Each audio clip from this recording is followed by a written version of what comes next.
नमस्कार, नक्षत्र दुनिया चैनल में आप सभी का हार्दिक स्वागत है। आज के वीडियो में विवाह का समय कैसे ज्ञात करें, इस विषय पर आज हम चर्चा करने वाले हैं और इसके अलावा उपायों को भी जानेंगे। विवाह का समय ज्ञात करने वाले सूत्रों पर चर्चा करने के पूर्व हम ये जान लेते हैं कि कौन कौन से वो भाव हैं जिनकी भूमिका महत्वपूर्ण होती है या कौन कौन से ग्रह हैं जिनकी भूमिका महत्वपूर्ण होती है विवाह का समय ज्ञात करने में, ताकि हम जब सूत्रों पर चर्चा करें तब हमें आसानी हो जाए। सबसे पहले आपको अपनी लग्न कुंडली लेना है। ध्यान रखें, जिन सूत्रों पर हम चर्चा करने वाले हैं इनमें सबसे पहले आपका लग्न भाव, ठीक है, ये प्रथम वाला भाव जो है लग्न भाव आपका कहलाता है, और ये दूसरा भाव जिसे हम धन भाव के नाम से जानते हैं, इस भाव की भी एक महत्वपूर्ण भूमिका होने वाली है। इसके अलावा सबसे महत्वपूर्ण भाव है सप्तम भाव, ठीक है, यानी लग्न और लग्नाधिपति, धन भाव और धन भाव का स्वामी, इसके अलावा सप्तम भाव और सप्तम भाव का मालिक, इन ग्रहों की महत्वपूर्ण भूमिका भी होने वाली है। विवाह का समय ज्ञात करने में एक बात हमें ध्यान देना आवश्यक है कि सबसे महत्वपूर्ण भूमिका अगर किसी भाव या ग्रह की होती है तो वो सप्तम भाव की होती है, यानी 7th हाउस। आपका 7th हाउस खाली नहीं होना चाहिए। कहने का तात्पर्य यह है कि 7th हाउस पर या तो किसी ग्रह की दृष्टि पड़ जाए, ठीक है, या फिर कोई ग्रह यहाँ पर उपस्थित हो जाए, यानी जो राशि इसमें लिखी हुई है, मान लीजिए कि मेष लग्न की कुंडली है और यहाँ पर 7 नंबर की राशि लिखी हुई है। अब 7 नंबर का जो स्वामी ग्रह होता है वो आपका शुक्र ग्रह होता है, तो या तो शुक्र ग्रह यहाँ पर उपस्थित हो, या फिर सप्तम भाव पर कोई भी दूसरे ग्रह बैठे हों, या सप्तम भाव पर कहीं से भी कोई ग्रह बैठकर दृष्टि डाल रहा हो। यानी कुल मिलाकर सप्तम भाव का खाली होना ठीक नहीं होता, यानी यहाँ पर या तो ग्रह बैठा हो या कहीं से भी कोई ग्रह दृष्टि डाल रहा हो, ठीक है, ये जरूरी है।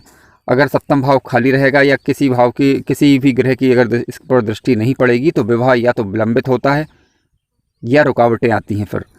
हालांकि सारी बातों पर विचार करना आवश्यक है, जिन पर अभी हम एक एक करके चर्चा करने वाले हैं। विवाह के लिए सप्तम भाव और सप्तमाधिपति की स्थिति तो देखी ही जाती है, साथ साथ हमें ये भी देखना होगा यदि लड़के का विवाह हो रहा है तो हमें शुक्र की स्थिति देखनी होगी, यानी शुक्र ग्रह कुंडली में शुक्र ग्रह कहाँ बैठा हुआ है। शुक्र क्या अस्त तो नहीं है, बकरी तो नहीं है, पाप ग्रह से पीड़ित तो नहीं है, इन बातों पर भी विचार हमें करना होगा। यानी लड़के की शादी है तो शुक्र पर विचार करना भी आवश्यक होता है, यानी सप्तमाधिपति ग्रह के अलावा आपको शुक्र ग्रह पर भी ध्यान देना होगा। अगर लड़की की शादी की बात चल रही है तो ऐसी स्थिति में आपको सप्तमाधिपति ग्रह के साथ साथ गुरु ग्रह पर ध्यान देना होगा, क्योंकि गुरु ग्रह जो है पति का कारक भी माना गया है। और लड़की के लिए, यानी अगर मान लीजिए कि लड़के की शादी हो रही तो लड़की का जो कारक ग्रह होता है वो शुक्र ग्रह होता है, ठीक है। यानी लड़की की शादी हो तो गुरु ग्रह को भी देखना है आपको, और लड़के की शादी अगर करनी है तो आपको शुक्र ग्रह को भी देखना होगा। इन ग्रहों की स्थितियों को भी आपको देखना होगा। विवाह का समय ज्ञात करने वाले सूत्रों पर चर्चा करने के पहले कुछ जानकारियों को और समझ लेते हैं। ध्यान रखें, आपको द्वितीय, यानी अभी हमने शुरू में चर्चा की थी कि हमें धन और धन भाव और साथ साथ धनेश की स्थिति भी चेक करनी होगी। यानी धनेश का तात्पर्य यह है कि इसमें राशि का अंक जो लिखा हुआ है दूसरे भाव में, मान लीजिए कि 2 नंबर का अंक लिखा है तो शुक्र हुआ, ठीक है, वृषभ राशि हुई और शुक्र इसका जो है धनेश हुआ यहाँ पर इस कुंडली के अंदर। अगर मेष लग्न की कुंडली है और तो 2nd हाउस में आपका 2 नंबर लिखा होगा और 2 नंबर में वृषभ राशि होगी जिसका स्वामी ग्रह आपका शुक्र ग्रह होगा, तो धनेश को भी आपको जो है चेक कर लेना है। अलग अलग लग्न कुंडलियों में अलग अलग धनेश हो सकते हैं। आइए अब सूत्र पर विचार करते हैं। विवाह का समय ज्ञात करने के लिए आज का पहला सूत्र इस प्रकार से है, लग्नेश की महादशा में सप्तमेश की अंतर्दशा में विवाह संभव है। फिर से सुनिए, लग्नेश की महादशा में सप्तमेश की अंतर्दशा हो तो विवाह संभव है। आइए उदाहरण के माध्यम से इसे समझने का प्रयास करते हैं। मान लीजिए कि यहाँ पर एक मिथुन लग्न की कुंडली है, ठीक है, इस हिसाब से आप 7th हाउस में देखेंगे तो 9 नंबर का अंक आएगा, और 3 नंबर का जो स्वामी होता है वो, यानी मिथुन राशि का जो स्वामी होता है वो बुध ग्रह होता है, और गुरु ग्रह जो है वो सप्तमेश आपका हुआ यहाँ पर। क्यों? क्योंकि 9 नंबर धनु राशि होती है और धनु राशि का जो स्वामी ग्रह होता है वो गुरु ग्रह होता है। यानी जब भी आपकी कुंडली में बुध की महादशा में गुरु की अंतर्दशा आएगी तब विवाह संभव है। अब यहाँ पर महादशा चल रही हो या फिर अंतरदशा चल रही हो, मान लीजिए कि बुध की अंतरदशा चल रही है, किसी लग्नेश के मित्र ग्रह की मान लीजिए कि महादशा चल रही है, तो उसमें बुध का अंतर चल रहा है और बुध में जो है आपका प्रत्यंतर दशा में गुरु का अंतर आ जाता है। तो ऐसी स्थिति में होगा ये, इस स्थिति में भी जो है आपका विवाह संभव है। अब यहाँ पर कई बार होता ये है कि महादशा में अंतरदशा आकर चली जाती है और कई लोगों के विवाह नहीं हो पाते हैं। इसका कारण ये है कि आपको जो सप्तमेश ग्रह है उसकी स्थिति चेक करनी होगी, यानी आपको उसका बल चेक करना होगा, यानी अंश बल में वो मजबूत है या नहीं, किसी पाप ग्रह से दृष्ट तो है अथवा नहीं, ये चेक करना होगा। मान लीजिए अगर अंश बल में कमज़ोर हुआ या पाप ग्रह से दृष्ट हुआ तो कई बार क्या होता है कि दशा अंतरदशा जो है सपोर्ट नहीं कर पाती, या फिर सपोर्ट करती भी है तो कई बार रिश्ते बनकर बिगड़ जाते हैं, ये आप लोगों ने देखा होगा। ठीक है, अब आइए अन्य सूत्र पर विचार करते हैं। दूसरा सूत्र इस प्रकार से है, सप्तमेश की महादशा में या फिर उसकी अंतरदशा में विवाह संभव है। आइए उदाहरण के माध्यम से इसे समझने का प्रयास करते हैं।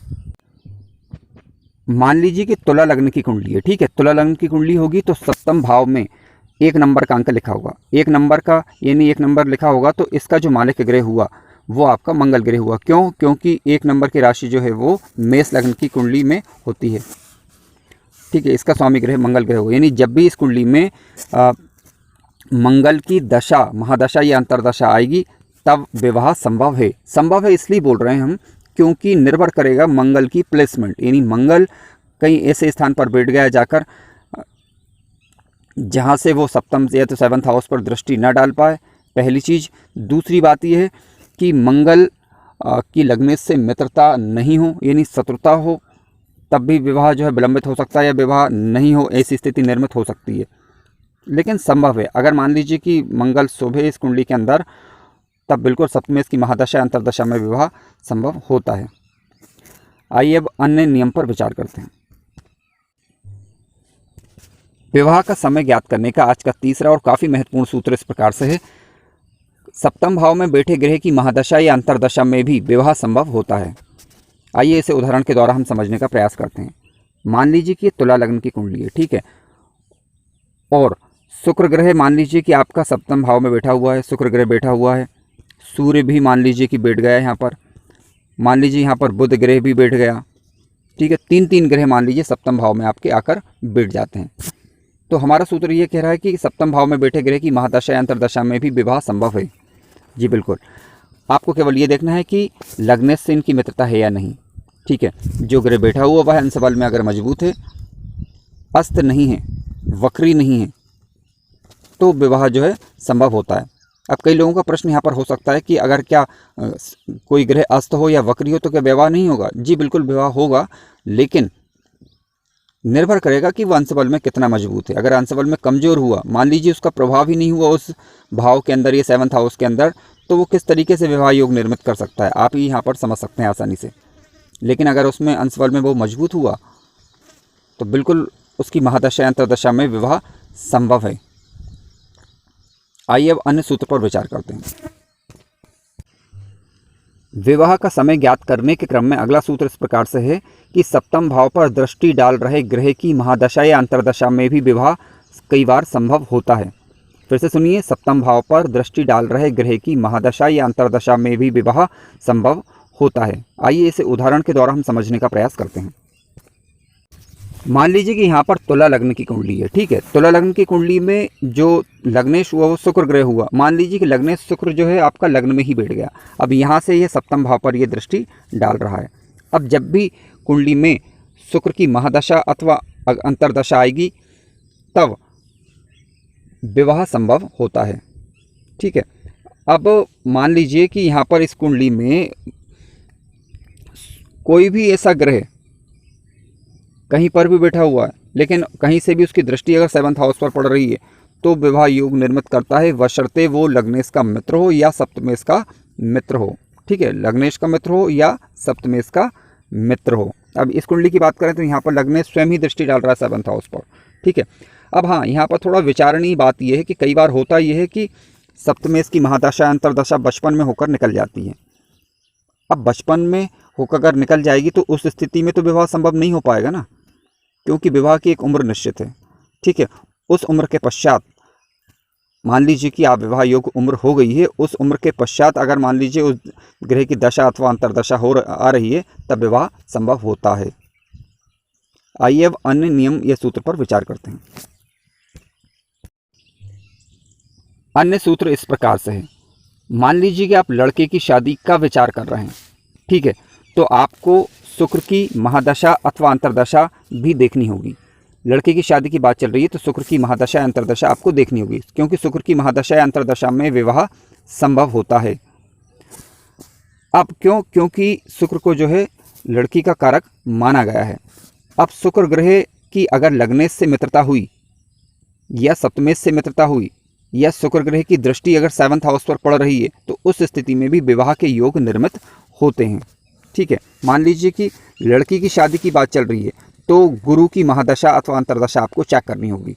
ये देखना होगा कि गुरु की जो है आपका लग्नेश से और सप्तमेश से मित्रता है अथवा नहीं। लग्नेश अथवा सप्तमेश से मित्रता हुई या कहीं से भी गुरु की दृष्टि 7th हाउस पर पड़ जाती है, तो ऐसी स्थिति में गुरु ग्रह की महादशा अथवा अंतर्दशा में भी विवाह संभव होता है। आइए अब अन्य सूत्र पर विचार करते हैं।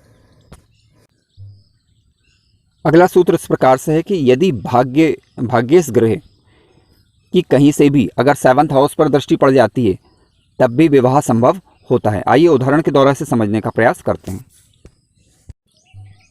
मान लीजिए कि मेष लग्न की ही कुंडली है, ठीक है, तो मेष लग्न की कुंडली होगी तो भाग्याधिपति ग्रह धनु राशि का स्वामी यानी गुरु ग्रह होगा। अगर मान लीजिए गुरु ग्रह इस प्रकार से कहीं पर बैठ जाए कि वो 7th हाउस पर दृष्टि डाल सके, ठीक है। अब यहाँ पर आप देख सकते हैं कि गुरु ग्रह की जो है 7th हाउस पर दृष्टि पड़ रही है, तो यानी गुरु ग्रह की जब भी महादशा अंतर्दशा आएगी या सप्तमेश के अंदर गुरु की महादशा या अंतर्दशा आएगी, सप्तमेश के अंदर गुरु की अंतर्दशा आएगी, महादशा नहीं अंतर्दशा आएगी, तब विवाह के योग निर्मित होते हैं। अब कई लोगों के यहाँ पर सवाल हो सकते हैं कि उनकी लग्नेश की महादशा अंतर्दशा भी चली गई, सप्तमेश की भी चली गई, भाग्येश की भी चली गई, परंतु विवाह नहीं हुआ।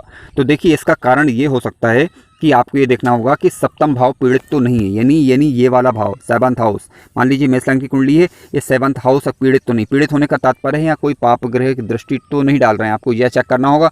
और सप्तम भाव का जो मालिक ग्रह होगा, यानी जो भी राशि लिखी होगी उसका जो मालिक ग्रह, वो अंश बल में कमजोर है क्या, अस्त तो नहीं है, वक्री तो नहीं है या पीड़ित तो नहीं है, ये भी आपको चेक करना होगा।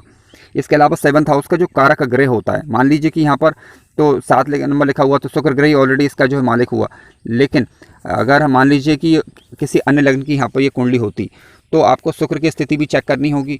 अगर लड़की के विवाह की बात चल रही है तो गुरु की स्थिति भी चेक करनी होगी, ठीक है। इसके पश्चात ही किसी नतीजे निर्णय पर हम पहुँच सकते हैं। यानी एक सूत्र के आधार पर ये नहीं कहा जा सकता कि इसकी ग्रह की महादशा या अंतर्दशा में ही शादी या विवाह संभव है। यानी आपको समग्र रूप से सारी बातों पर विचार करना होगा, इसके पश्चात ही किसी निर्णय अथवा नतीजे पर पहुंचा जा सकता है। आइए अब कुछ उपायों पर चर्चा कर लेते हैं। विवाह अगर किसी कारण से विलंबित हो रहा है तो आप इसके लिए कुछ उपाय कर सकते हैं। आइए अब उपायों पर हम विचार कर लेते हैं। ध्यान रखें, उपाय के तौर पर आप अपने सप्तमाधिपति ग्रह यानी आपका जो भी सप्तमेश ग्रह है आप उसे मजबूती दें, ठीक है, क्योंकि अगर आप उसे मजबूत करेंगे तभी जो है विवाह के योग निर्मित होंगे। इसके अलावा आपको ये देखना होगा जो ग्रह आपके सप्तम भाव में बैठे हुए हैं उन ग्रहों में से देखिए किस ग्रह की महादशा अंतर्दशा चल रही है, और अगर वो लग्नेश के मित्र हुए तो आपको उसको बल देना होगा। सप्तम भाव पर जो ग्रह दृष्टि डाल रहे हैं उन ग्रहों में देखिए किस ग्रह की महादशा या अंतर्दशा चल रही है, तो आप उस ग्रह को भी मजबूती दे सकते हैं। अगर लड़के की बात चल रही है तो लड़की के लिए आप शुक्र ग्रह को मजबूत कर सकते हैं, और साथ साथ अगर मान लीजिए लड़की के विवाह की बात चल रही है तो आप गुरु ग्रह को भी जो है मजबूत कर सकते हैं, ठीक है। अब इनके लिए अलग अलग उपाय होते हैं और इसके लिए मैंने एक वीडियो बनाया हुआ है जिसका लिंक मैंने डिस्क्रिप्शन में दिया हुआ है, वैवाहिक अड़चनों वाले ज्योतिषीय सूत्र। तो आप वहाँ उस वीडियो को पूरा देखें, उसमें उपायों की चर्चा की गई है, जिससे काफ़ी हद तक वो लोग जिनकी शादियों में विलम्ब हो रहा है तो उपाय करके वो इसमें राहत पा सकते हैं। हालांकि पूरी जानकारी के लिए आपको कुंडली का विश्लेषण करवाना होता है, ठीक है। अगर आपको कार्यक्रम अच्छा लगा है तो कृपया चैनल को सब्सक्राइब अवश्य करें, लाइक करें, शेयर करें।